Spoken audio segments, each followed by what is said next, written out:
Welcome back to live show. Andhra Pradesh అసెంబ్లీలో ప్రశ్నాపత్రాల leakage వ్యవహారం నిన్న తారాస్థాయికి చేరింది, ప్రకంపనలు సృష్టిస్తూనే ఉంది. నిన్న ముఖ్యమంత్రి చంద్రబాబు నాయుడు, ప్రతిపక్ష నేత జగన్మోహన్ రెడ్డి పరస్పరంగా వ్యక్తిగత విమర్శలు చేసుకునే వరకు వెళ్ళింది. సిబిఐ ఎంక్వైరీకి వైసీపీ నాయకులు డిమాండ్ చేశారు. దానికి సంబంధించి ప్రభుత్వం నుంచి స్పందన రాలేదు అని విమర్శలు వచ్చాయి. ఇక ఇద్దరు చదువుల గురించి కూడా వ్యక్తిగత ఆరోపణలు చేయడం మనం చూసుకున్నాం. ముఖ్యంగా ఎమ్మెల్యేలు, ప్రతిపక్ష పార్టీ ఎమ్మెల్యేలు మొట్టమొదటిసారిగా స్పీకర్ కి ఇరువైపులా చేరి ప్లకార్డులు ప్రదర్శిస్తూ వాళ్ళు ఆందోళన నిరసన వ్యక్తం చేసిన సీన్ కూడా నిన్న హైలైట్ అయింది. ఇక మరో ముఖ్యమైన అంశం, జనసేన అధినేత పవన్ కళ్యాణ్ వరుసగా రాష్ట్ర ప్రజల సమస్యలపై ప్రశ్నిస్తూ స్పందన అడుగుతోన్న పవన్ కళ్యాణ్ నిన్న అగ్రిగోల్డ్ బాధితుల ఇష్యూ అడ్రస్ చేయడానికి విజయవాడలో వాళ్ళతో భేటీ అయ్యారు. దాదాపు 20 లక్షల మంది ఒక ఆంధ్రప్రదేశ్ లోనే ఉన్నారు. మొత్తంగా 35 లక్షల పైన 9 రాష్ట్రాలకు సంబంధించిన బాధితులు ఉన్నారు. వీళ్ళకి తక్షణమే ప్రభుత్వం స్పందించి ఎంతో కొంత ముందు రిలీజ్ చేసి వాళ్ళకి రిలీఫ్ ఇవ్వాలని, ఇందులో శవ రాజకీయాలు చేసి ప్రభుత్వానికి కాకుండా పెద్దలు ఆస్తులు కొట్టేయాలని చూస్తే మాత్రం ఉద్యమం చేయక తప్పదని పవన్ కళ్యాణ్ నిన్న హెచ్చరించిన పరిస్థితి మనం చూసాం. ఈ అంశాల మీద లైవ్ షోలో మాట్లాడదాం. మనతో పాటు సి నరసింహరావు గారు, ప్రముఖ రచయిత, సీనియర్ విశ్లేషకులు, సామాజిక ఆర్థిక రాజకీయ అంశాల మీద విశ్లేషకులు వారు ఇవాళ మనతో జాయిన్ అవుతున్నారు. అలాగే శంకర కళ్యాణ్ దిలీప్ గారు, జనసేన పార్టీ అధికార ప్రతినిధి, మల్లె లింగారెడ్డి గారు, తెలుగుదేశం పార్టీ సీనియర్ నాయకులు, ఏపీ పౌర సరఫరాల కార్పొరేషన్ చైర్మన్ మనతో జాయిన్ అవుతారు. విజయవాడ ఎన్టీవీ స్టూడియో నుంచి లైవ్ లో అందుబాటులోకి వస్తున్నారు రాచమల్లి శివప్రసాద్ రెడ్డి గారు, ప్రొద్దుటూరు ఎమ్మెల్యే, వైసీపీ నాయకులు. రైట్, నరసింహరావు గారు, ముందుగా అగ్రిగోల్డ్ అంశం గురించి మాట్లాడుకుందాం. వరుసగా పవన్ కళ్యాణ్ వారు పార్టీ పెట్టినప్పటి నుంచి ఒక్కొక్క సమస్యను వారు స్పందిస్తూ వెళ్తున్నారు. ఆయన దగ్గరికి వచ్చిన వాళ్ళని కానివ్వండి, లేకపోతే ఈయన సుమోటోగా కొన్ని తీసుకుని స్పందించడం కానివ్వండి. సో ఇవాళ సీరియస్ ఇష్యూగా ఉన్న అగ్రిగోల్డ్ మీద పవన్ కళ్యాణ్ స్పందనతో ఆ లక్షల మంది బాధితుల సమస్య ఏమన్నా ముందడుగు వేసే అవకాశం ఉంటుందా? సరే, ఇష్యూ కోర్టులో ఉంది, ఆస్తుల వేలం ఇవన్నీ జరుగుతుంది. అయితే కొంత అమౌంట్ రిలీజ్ చేస్తే దాదాపు 12-13 లక్షల మంది బయటపడతారనేది ఒకటి అందరూ చెప్తాను అనమాట. పవన్ కళ్యాణ్ కూడా నేను అదే మాట చెప్పారు. చెప్పలా వారు అన్నారు దాదాపు 1180 కోట్లు రిలీజ్ చేస్తే 13 లక్షల మంది బయటపడే అవకాశం ఉంది. ఆ దిశగా ప్రభుత్వం ఆలోచించాలని వారు నిన్న అన్నారు. మొన్న జగన్ చెప్పాడు ఆ విషయం. నిన్న పవన్ కళ్యాణ్ ఆ డబ్బు ఎవరిది? ప్రజాధనం. ప్రభుత్వం దగ్గర ఉంది. ప్రభుత్వం డబ్బు ఎవరిది? ప్రజాధనం. ఇక్కడ మామూలుగా చిన్నవాళ్ళు పేదవాళ్ళు అంతా కట్టింది, దానికి అందరికీ పేదలకు ఇవ్వాల్సిన డబ్బు అది ఇష్టం వచ్చేట్టు పంచి పెడతాకి ఎవరు అంగీకరించరు. ఏమాత్రం చేస్తున్న వాళ్ళు కూడా అంగీకరించరు. సరే, అక్కడ నష్టపోయిన మాట వాస్తవం. నష్టపోయారు, తీవ్రంగా నష్టపోయారు, మోసపోతే అసలు మొత్తం వాళ్ళు కలెక్ట్ చేసిన 6,000 కోట్లు, దాంట్లో ఆంధ్రప్రదేశ్ 4,000 కోట్లు ఎన్ని ఉన్నాయి, అది ఎక్కడికి ట్రాక్ అయింది అన్నది ప్రభుత్వం ట్రాక్ చేయాలి. ఆ డబ్బంతా ఎక్కడికి వెళ్ళింది, ఆ డబ్బంతా ఆస్తులు కొంటాకి ఎంత వెళ్ళింది, మిగతా తోటలకు ఎంత వెళ్ళింది అన్నది వాళ్ళు ట్రాక్ చేయాలి. ట్రాక్ చేసి ఇప్పుడు అగ్రిగోల్డ్ నిన్న పవన్ కళ్యాణ్ కూడా ఒక విషయం చెప్పాడు. చాలా కాంప్లికేటెడ్ ఇష్యూ, చాలా సివియర్ ఇష్యూ. దానికి ఈజీ పరిష్కారాలు ఉండవు. క్లిష్టమైన అంశాలకి సులభమైన పరిష్కారాలు ఉండవని అతను కూడా చెప్పాడు. అందువల్ల చాలా క్లిష్టమైన ఇష్యూ. ఇప్పుడు దాంట్లో పైగా చాలా మంది మీట్ అంతా నాకు తెలిసినంత వరకు ఏజెంట్లు ఎక్కువ మంది. ఏజెంట్లు అసలు మీరు ఎంత కమిషన్ తీసుకున్నారు అని ఇంతవరకు ఎవరు ప్రశ్నించట్లా. ఏజెంట్లు 30% కమిషన్ తీసుకున్నారు. ఒకతని దగ్గర 1,00,000 రూపాయలు వసూలు చేస్తే 30,000 ఏజెంట్ తీసుకున్నాడు. అలా ఇంకా ఎక్కువ కూడా తీసుకున్నారు. వాళ్ళు పెద్ద ఎత్తున 10 లక్షలు కలెక్ట్ చేస్తే 3 లక్షలు వీళ్ళు తీసుకున్నారు. 3 లక్షలు వీళ్ళు తీసుకుంటే అది అగ్రిగోల్డ్ బుక్స్ లో రిఫ్లెక్ట్ అవ్వదు. అది 10 లక్షలు ఇచ్చినట్టు ఉంటుంది. 10 లక్షలు అగ్రిగోల్డ్ రసీదు ఉంటుంది. వీళ్ళకి ఇచ్చిన రసీదు వీళ్ళకి మళ్ళీ సపరేట్ కమిషన్ ఇస్తారు. అప్పుడు దాన్ని ఏం చేయాలి? ఇలాంటి మోసాలు దేశమంతా జరుగుతున్నాయి. ఇది సమాజానికి ఇప్పుడు కాకుండా ముందు నుంచి చట్టాలు ఉన్నాయి, చట్టాలన్నీ ఉల్లంఘిస్తున్నారు. అప్పుడు ప్రభుత్వాలు ఎలర్ట్గా లేకపోతే వాళ్ళు ఎలర్ట్గా అయింది, వాళ్ళ ప్రభుత్వాలు కొంత ఎలర్ట్గా అయినాయి, ఇట్లాంటి మోసాలు జరగకుండా కాపాడుతున్నాయి సమాజాన్ని.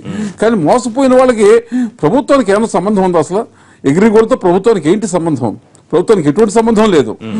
వాళ్ళు మోసపోతాం తప్పు, ఘోరం. వాడు మోసగించే వాళ్ళని శిక్షించండి, వాడి దగ్గర ఆస్తులు లాక్కోండి.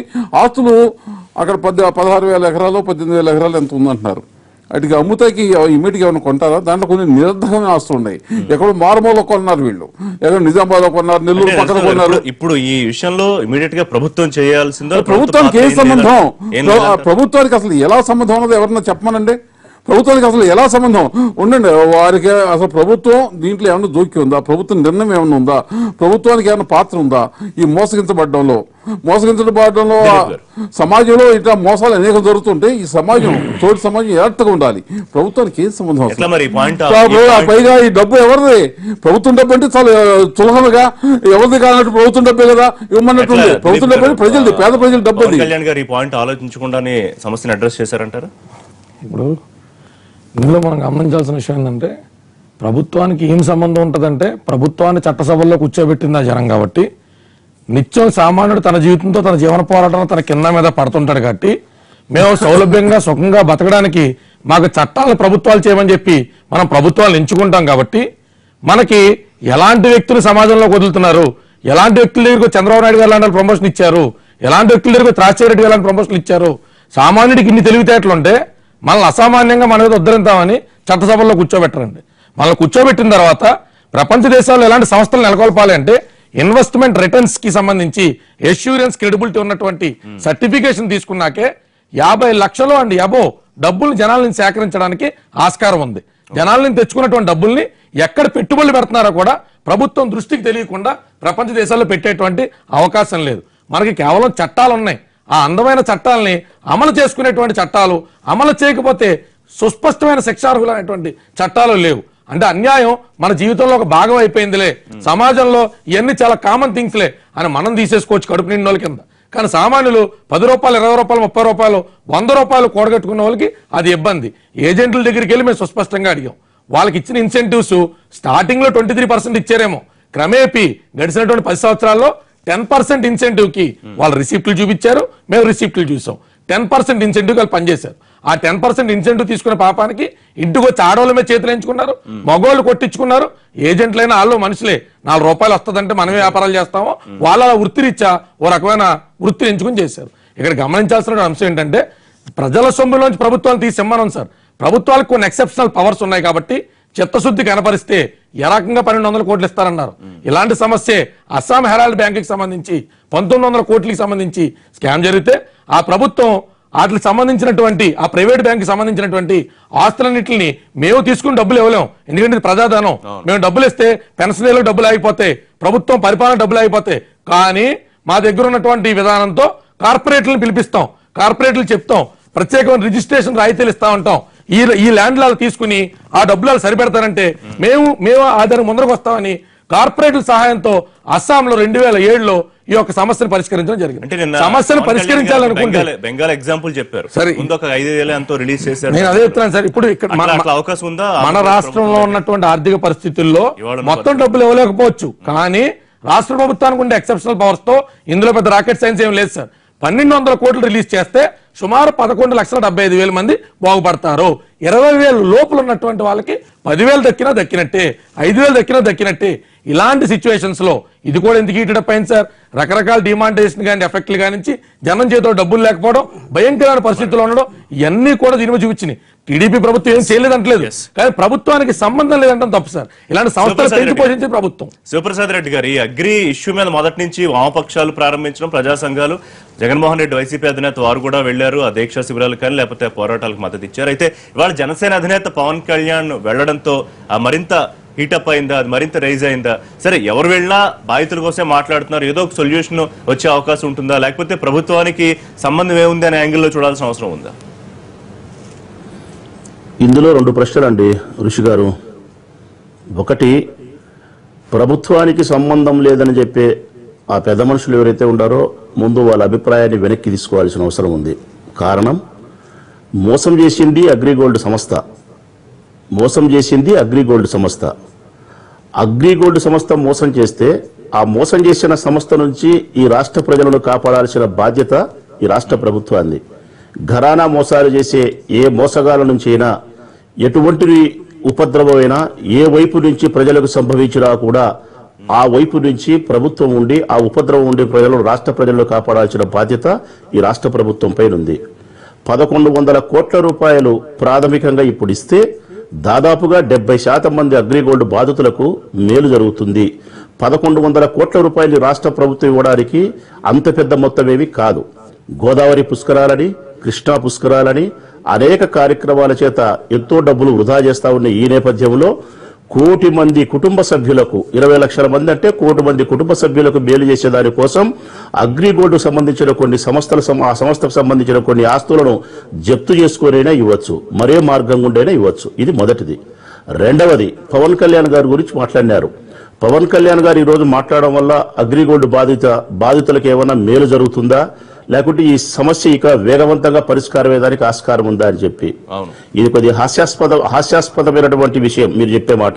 ఎందుకంటే ఈ రాష్ట్రంలో ఉండే 1 కోటి మంది ప్రజలు గొంతెత్తి ఆర్తనాదం చేస్తా ఉంటే 109 మంది ఆత్మహత్యలు చేసుకుంటే అనేక రకాలుగా అన్ని వామపక్ష పార్టీలు ప్రతిపక్ష పార్టీలు అన్ని కలిపి ఈ ప్రభుత్వం పైన ఒత్తిడి చేస్తే ఈ ప్రభుత్వానికి చీమ గుట్టినట్టు లేకపోతే దున్నపోతు మీద వర్షం గుర్చిన సంధాన ఏమాత్రం పట్టించుకోకుండా ఉంటే ఒక్క పవన్ కళ్యాణ్ ఒక్క 3-4 సంవత్సరాల తర్వాత సమస్య 2013లో సమస్య జరిగితే 2017లో వచ్చి ఈ రోజు పవన్ కళ్యాణ్ మాట్లాడినంత మాత్రాన మొత్తం ఇష్యూ సీరియస్నెస్ బయటకు వచ్చింది. అంటే ఎప్పుడు సమస్య స్టార్ట్ లేదండి, సమస్య స్టార్ట్ అయింది 2013లో, ఈ ప్రభుత్వం వచ్చింది 2014లో. 2014, 2015, 2016 వరుసగా సమస్యలు. ఇప్పుడు ఉద్దానం సమస్య కానివ్వండి, లేకపోతే మరొక ఆక్వా సమస్య కానివ్వండి, ఇలాంటి సమస్యల మీద పవన్ కళ్యాణ్ ప్రశ్నించడం, ఆ తర్వాత ప్రభుత్వం వైపు నుంచి ఒక సానుకూల స్పందన రావడం మనం చూస్తున్నాం. సో ఆ దిశగా అగ్రిగోల్డ్ మీద కూడా ఒక పాజిటివ్ రెస్పాన్స్ వచ్చే అవకాశం ఏమన్నా ఉంటుందా? అది నా ప్రశ్న అని మీకు అనిపిస్తుంది. ప్రత్యేక హోదా మీద కూడా పవన్ కళ్యాణ్ గారు మాట్లాడినారు. ఏమన్నా సానుకూలమైనటువంటి దుఃఖదము పవనాలు వీసినాయా? జంతర్ మంతర్లో మీరు కూడా చేసినారు. కాబట్టి పవన్ కళ్యాణ్ గారు దొంగలు పడిన 6 నెలలకు కుక్కలు మురిగినాయనే సామెత ప్రకారం సమస్య ఎప్పుడో వచ్చాయనే సమస్య గురించి మాట్లాడితే ఆయన మాట్లాడిన సమస్య పరిష్కారమవుతుందా? కోర్టులో ఉంది కాబట్టి ఎన్నాళ్ళు రెస్పాండ్ అవ్వలేదు. కానీ ఆత్మహత్యలు సంఖ్య పెరిగిపోవడం, వామపక్షాలు విజ్ఞప్తి చేయడంతో వచ్చారని క్లియర్ గా స్టేట్మెంట్ ఇచ్చారు ఆయన. 2014లో కోర్టులు లేదు, కొన్ని ఆస్తులు లేవు, కొన్ని ఆస్తులు ఈ మధ్య కాలంలో కోర్టులోకి వినాయి.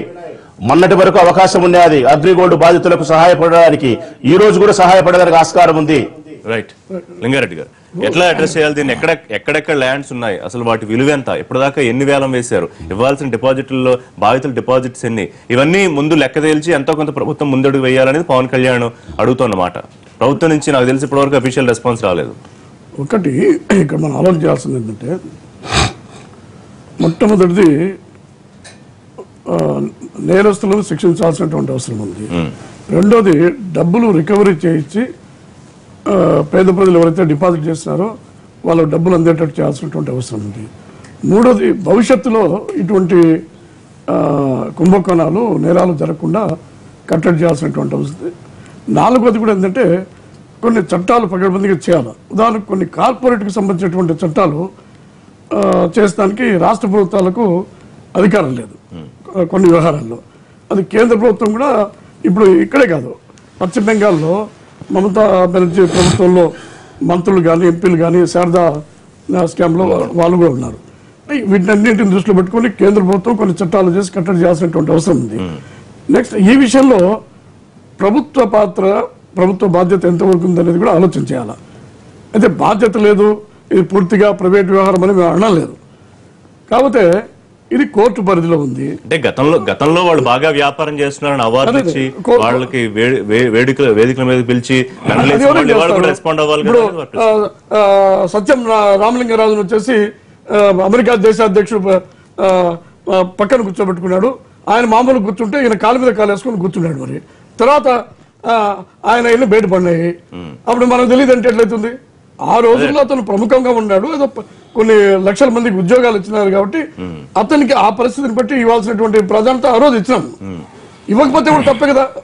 ఒక సంస్థ ఏదో ఉద్యోగాలు అవే వస్తా ఉంటే, అంతర్జాతీయంగా పైకి వస్తా ఉంటే ప్రభుత్వం ప్రోత్సహించాల్సినటువంటి అవసరం ఉంటుంది. కొన్ని అపవాదులు కూడా ఉన్నాయి. ఇదే అదనుగా ఆయన వీక్ స్టేజ్ లో ఉన్నప్పుడు ఆస్తులు ఏదో కొట్టేయాలని కొంతమంది ప్లాన్ చేస్తున్నారేమో అనుమానాలు ఉన్నాయి. అటువంటివి జరిగితే మాత్రం సహించేది లేదని కూడా ఆయన పాయింట్.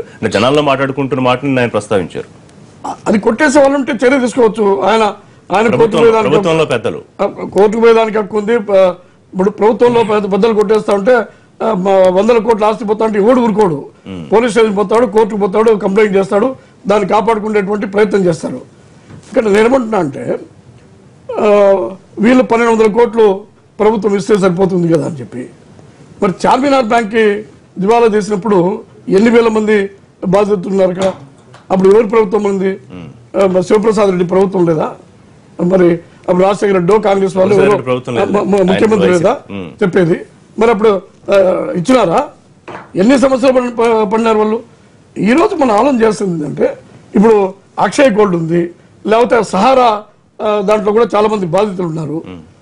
ఈ విధంగా మనం చేస్తా పోతే ప్రభుత్వం తట్టుకోలేదు, ఆర్థికంగా నిలదొక్కునేటువంటి పరిస్థితి లేదు. కాకపోతే ఇప్పుడు చంద్రబాబు నాయుడు గారి చిత్తశుద్ధితో ఈ ఆస్తులు అటాచ్మెంట్ చేయడం జరిగింది.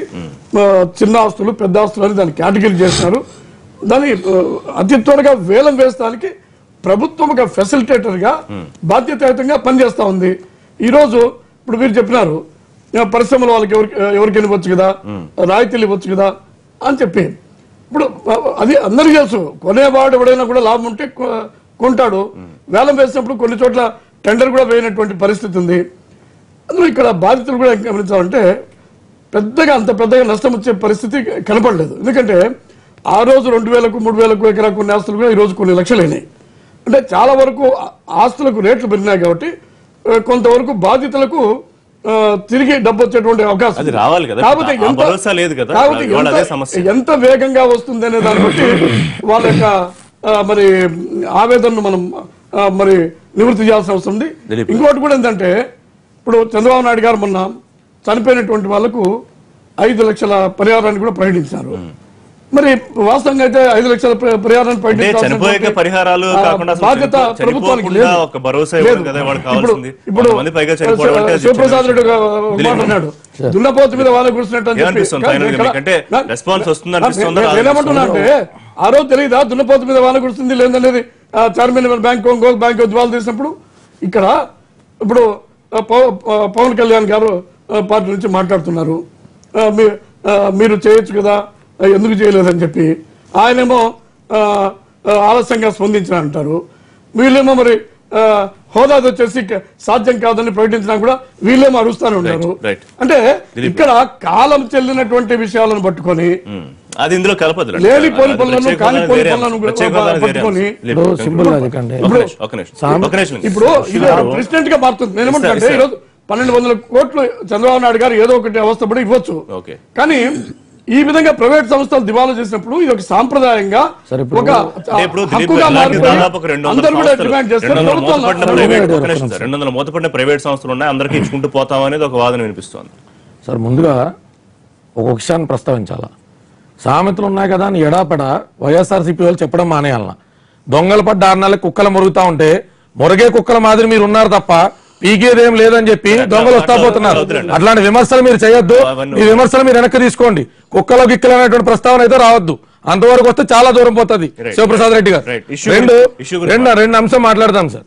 ఇప్పుడు 200 పైసలకి సంస్థలు ఉన్నాయి, దేనికి ఇచ్చినా అదొక రెఫరెండం కింద తీసుకుని రేపటి నుంచి దివాలా తీసే ప్రతి సంస్థ ప్రభుత్వం ముందుకు వచ్చి నుంచుంటది. అది ఖచ్చితంగా వ్యాలిడ్ పాయింట్. నిన్న సాయంత్రం కూడా మీడియా ముఖంగా ఇదే అంశాన్ని ప్రస్తావించడం జరిగింది. ఇక్కడ మనం గుర్తుపెట్టుకోవాల్సినటువంటి అంశం ఏంటంటే ఈ యొక్క కేసును ఎక్సెప్షనల్ గా తీసుకోమంటలా, ఇలాంటి జరిగినప్పుడు ఆ ఆస్తులు వేగవంతంగా గుర్తించబడతాయి వచ్చిన రేట్ల గాడికి. అంటే రేపు అన్నరోజు వీళ్ళు వచ్చి ఏం క్లెయిమ్ చేస్తారు సార్? సత్యం రామలింగరాజు గారు మైటస్ గారు ఏం చెప్పారు? ప్రభుత్వం జప్తు చేస్తున్నప్పుడు 17,000 కోట్లపై చిలుకున్నటువంటి మా ఆస్తుల్ని మీరు 9,000 కోట్లకి అలాగే ఇచ్చేస్తారు, రిమైనింగ్ బ్యాలెన్స్ చట్టపరంగా మాకు రావాలి కదా అన్నారు. అలా ఇకపై రావు. మేము ఉన్న బాధితులకు ఫర్ ఎగ్జాంపుల్ 8,000 కోట్లు ఇవ్వాల్సి వస్తే మీ ఆస్తులు 25,000 కోట్లైనా కూడా ప్రభుత్వం టకామంట ఐడెంటిఫై చేసి ఆ 8,000 కోట్లకి అమ్మేస్తుంది. రిమైనింగ్ ఏం మిగిలినా ఇదైనా కూడా ప్రభుత్వానికి సంబంధిస్తుంది తప్ప ఇలా నేరాలకు పాల్పడ్డప్పుడు కానీ పైసా కూడా తిరిగి ఆ డైరెక్టర్లకు కానీ సంస్థలకు కానీ రావనే భయాన్ని సెట్ చేసే ప్రాసెస్ మీద ఒక్కసారి ఎక్సర్సైజ్ చేస్తే, వన్స్ ఫర్ ఆల్ ఎక్సర్సైజ్ చేస్తే, మంత్రులు ఉన్నారు, మేధావులు ఉన్నారు, థింక్ ట్యాంక్ ఉంది, రాష్ట్ర ప్రభుత్వానికి కానీ కేంద్రం సాయం తీసుకున్న చిత్తశుద్ధి పెట్టి ఒక రిఫరెండంతో ఒక భయాన్ని సెట్ చేస్తే ఇలాంటి పునరావృతం కాకుండా ముఖ్యమంత్రి గారు సీఎంలు అందరూ కలిపి ఇంత పెద్ద ఇష్యూ మీద దాదాపు 40 లక్షల మంది ఇన్వాల్వ్ అయిన ఇష్యూ మీద ఒక టాస్క్ ఫోర్స్ ఎందుకు ఏర్పాటు చేయకూడదు అని కూడా వారు ఒక ప్రస్తావన తీసుకొచ్చారు. అలాంటి పాసిబిలిటీ ఉండే అవకాశం ఉంటుంది కదా. టాస్క్ ఫోర్స్ వేస్తున్నది ఏ రాష్ట్రానికి ఆ రాష్ట్రం చేయాలి తప్ప అన్ని రాష్ట్రాలు కలిసి ఒక టాస్క్ ఫోర్స్ ఎలా వేస్తాయి? ఇప్పుడు దాంట్లో దాదాపు ట్రాన్స్పరెంట్ గా ఉంది. వాళ్ళ ఆస్తులు ఎంత ఉన్నాయి, ఎక్కడెక్కడ ఉన్నాయి తెలుసు. ఆస్తులు అమ్మి బాధితులకు ఇవ్వాలి. ఆస్తులు అమ్మితే నిజంగానే దాని మీద ఎవరో కన్నేసి సొంతం చేసుకునే ప్రయత్నం కూడా ఎంతో కొంత వాస్తవం ఉండొచ్చా? ఇదే టైం అదనుగా చూసుకుని ఎలా వేస్తారు అసలు? ఇప్పుడు ఆస్తులు ఏమో వాళ్ళ పేరుతో ఉంటాయి, అది సొంతంగా వాళ్ళని ఇప్పుడు ఈ మధ్యలో అమ్మే ఆస్కారం లేదు కదా. వాళ్ళు అగ్రిగోల్డ్ ఆస్తులు వాళ్ళ సొంతంగా అగ్రిగోల్డ్ తరఫున రిజిస్టర్ అయిన ఆస్తుల్ని ఎవరన్నా ఒక రాజకీయ నాయకుడు ఎవరైనా తీసుకోవాలంటే ఎలా సాధ్యమవుతుంది? అది కేవలం ఒక ఆరోపణ, జనం ఒక అనుమానం. ఈ రాజకీయ నాయకులంతా అక్కడ డబ్బులన్నీ కొట్టేస్తున్నారేమన్న భావన. అది సరికాదు. వాళ్ళ ప్రభుత్వానికి ఈ మోసాలతో ప్రభుత్వాలకు సంబంధం లేదు. మోసగించబడిన వాళ్ళని ఆదుకోవాల్సిన సమస్య ఉంది. ఇక్కడ మన పోలీస్ యంత్రాంగం అందరూ మొత్తం ల్యాండ్ అంతా అటాచ్ చేసింది. ఫస్ట్ టైం 60 days లోకి అటాచ్ చేసింది పోలీస్ యంత్రాంగం. వాళ్ళ మీద కేసులు పెట్టారు. హైకోర్టులో విచారణలో ఉంది. ప్రభుత్వం ఎక్కడ ఇంటర్వ్యూన్ అవుతుంది, ఎలా ఇంటర్ఫియర్ అవుతుంది? ఇక్కడ గవర్నమెంట్ ఒక అఫిడవిట్ ఇవ్వచ్చు కదా, ఏమని ఇంప్లీడ్ అవ్వచ్చు కదా కోర్టులో. కోర్టులో గవర్నమెంటే కదా వేసింది. ఈ డబ్బులని మేము ఇస్తాం, గవర్నమెంట్ వేస్తాం, సాధ్యం అవుతుందా? అసలు ఎవడో మోసగించి ఎవడో వాళ్ళు మోసగించబడితే అది గవర్నమెంట్ పే చేస్తామన్నది అసలు ఒక ప్రెసిడెంట్ అయితే. జగన్మోహన్ రెడ్డి గారు అదే పాయింట్ చెప్పారు, వామపక్షాలు కూడా అదే పాయింట్ చెప్తున్నాయి, జనసేన అధినేత పవన్ కళ్యాణ్ గారు కూడా అదే పాయింట్ చెప్తున్నారు. ఈ చిన్న లాజిక్ వాళ్ళు అందరూ మిస్ అవుతున్నారు అనుకోవాలి. అంటే ఒకటి, ప్రభుత్వం డబ్బు అంటే అక్కడ విచ్చలవిడిగా ఉంటుంది. ప్రభుత్వం ఎంత ఏదైనా చేయొచ్చు, ఎలాగైనా ఖర్చు చేయొచ్చు. అది పేదల సొమ్ము, పేదలకు సంబంధించిన సొమ్ము. పేదల సొమ్ముని ఇష్టారాజ్యంగా ఖర్చు పెడతాం సాధ్యం కాదు, తప్పు. భావన లేక అలా ప్రభుత్వానికి సంబంధం అంటే ఇప్పుడు వాళ్ళకి అవగాహన లేక ఎక్కడ చెప్పలేదు. ఇప్పుడు వాటిని వేగవంతం చేయొచ్చు, అమ్మకాలని వేగవంతం చేయొచ్చు, ప్రాసెస్ వేగవంతం చేసి ఇమీడియట్ కొనొచ్చు. కానీ కొనేవాళ్ళు ఉండాలి కదా. ఇప్పుడు కొనేవాళ్ళు ఇమీడియట్ గా దొరకట్లా. ఇప్పుడు ఇందాక లింగారెడ్డి గారు చెప్పినట్టు అలా కొన్ని టెండర్లు వేయలేదు. ఇప్పుడు కొనేవాళ్ళు ఎవరు లేరు. ఇప్పుడు అట్టగా అక్కడ హాయ్లాండ్ ఉంది, అది సపరేట్ కంపెనీ పేరుతో రిజిస్టర్ అయి ఉంది, అగ్రికల్చర్ సంబంధించి దాని వాల్యూ ఎక్కువ. అది కూడా అట్లాంటి చేయాలంటే మళ్ళీ పెద్దవాళ్ళు ఎవరు ఇన్వాల్వ్ అవ్వాలి, పెద్ద కంపెనీస్, కార్పొరేట్ కంపెనీస్ వచ్చి. రెడ్డి గారు, ఇందులో అనుమానాలు ఉండే ఆస్కారం ఏం లేదు, కేవలం అన్ని ఊహాగానాలు మాత్రమే కాదా? పెద్దలు ఎవరో దీన్ని కొట్టేస్తారనో లేకపోతే ఏదో తెర వెనక ఏదో మాయాజాలం జరుగుతుందనే అనుమానం ఉండాల్సిన అవసరం లేదనేది. ఋషి గారు, మొట్టమొదటిది నేను ఉపయోగించిన సామెత మీద ఏ అన్న అయితే ఆడ బాధపడినాడో ఆ అన్నగారికి మళ్ళీ చెప్తా ఉన్నా. నేను ఒక వ్యక్తిని గురించి అమర్యాదకరంగా మాట్లాడే అమర్యాదస్తుని కాదు, తెలుగు సామెతను గుర్తు చేసిన ఆ అన్నగారికి మనస్ఫూర్తిగా చెప్తా ఉన్నా. పవన్ కళ్యాణ్ గారి పట్ల ఒక వ్యక్తిగా గౌరవం ఉంది, ఓ వ్యక్తిగా గౌరవిస్తా.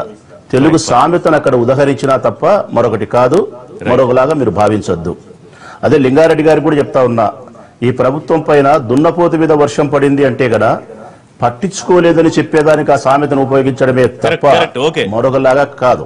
రైట్, అది వదిలేస్తాం. ఇక రెండవది, లింగారెడ్డి గారు ఒక మాట మాట్లాడినారు. గత ప్రభుత్వంలో రాజశేఖర రెడ్డి గారి ప్రభుత్వానికి సంబంధించి ఏదో పోలిక తెచ్చినాడు. మొత్తం మీద ఈ పెద్దలందరికీ కూడా నేను చెప్పేది ఏంటంటే ఒకటే, వాళ్ళందరికంటే నేను చిన్నోడిని. మీ తెలివితేటలు, మీ జ్ఞానాన్ని, మీ జ్ఞాపక శక్తిని, వీటన్నిటిని కూడా వాదించుకునేదానికి, సమర్థించుకునేదానికి ఉపయోగించకుండా సమస్యను పరిష్కరించేదానికి, బాధితులకు మేలు చేసేదానికి మాత్రమే మీరు ఉపయోగిస్తే మంచిది. పోలిక అనేది ఎప్పుడైనా కూడా చెడు వైపు తీసుకోకండి, మంచి వైపు తీసుకోండి. పోలిక అనేది ఎప్పుడైనా ఒకరితో పోల్చుకోవద్దు. ఇప్పుడు ప్రస్తుతం ఉండే సమస్యలు పరిష్కరించేదానికి ప్రయత్నం చేయండి. ఈ ప్రభుత్వానికి ఒక లక్షణం ఉంది, ఒక్క మాట అండి, ఈ ప్రభుత్వానికి ఒక లక్షణం ఉంది. ఈ ప్రభుత్వం ఏం చెప్తాదంటే ప్రతిసారి కూడా ఏదైనా మీరు చేయలేదు అంటే కదా మేము చేసిన